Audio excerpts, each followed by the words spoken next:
This roadside stand in Grand Isle is based on the honor system, though it is hard to honor thy diet. Chock full of chocolate chip cookies, carrot cake, cream cheese deliciousness, fruit pies, gingerbread breads, and pies. Oh my whoopee. Everything is baked fresh 7 days a week in Donna Sue Shaw's kitchen just up the hill. We just ran out of things almost instantly from the beginning.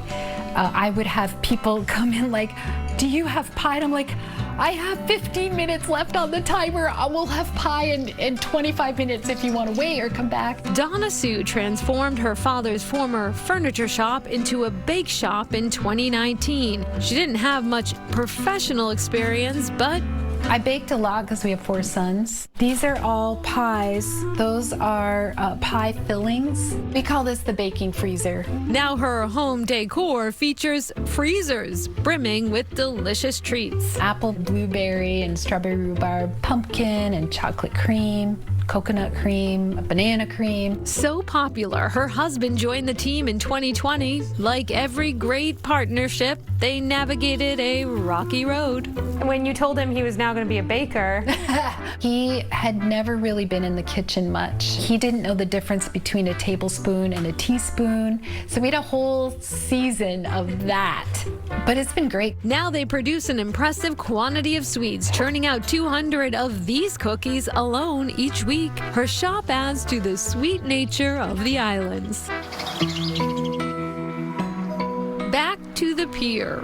We left out a mystery of sorts, a moment when Heidi Tappan, owner of the North Hero House, says she came face to face with a legend of the lake, Champ. my junior year, I was out off the southern tip of North Hero, and we saw these things coming out of the gut flying at a speed. They don't go like this, they just go straight, creating this huge wake.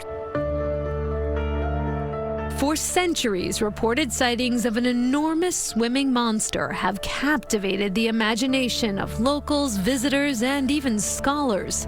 Unsolved Mysteries dedicated an episode to Tappan and her family's reported sighting. And they would come up and you could like see a hump, and then another hump, and then another hump.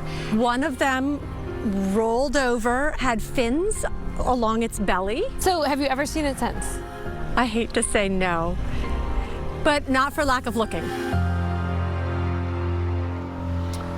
And the first recorded sightings of Champ go back to the indigenous people that have long lived and hunted near Lake Champlain, the Abenaki and the Iroquois.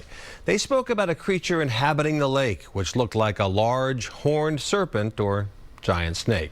Sounds kind of familiar.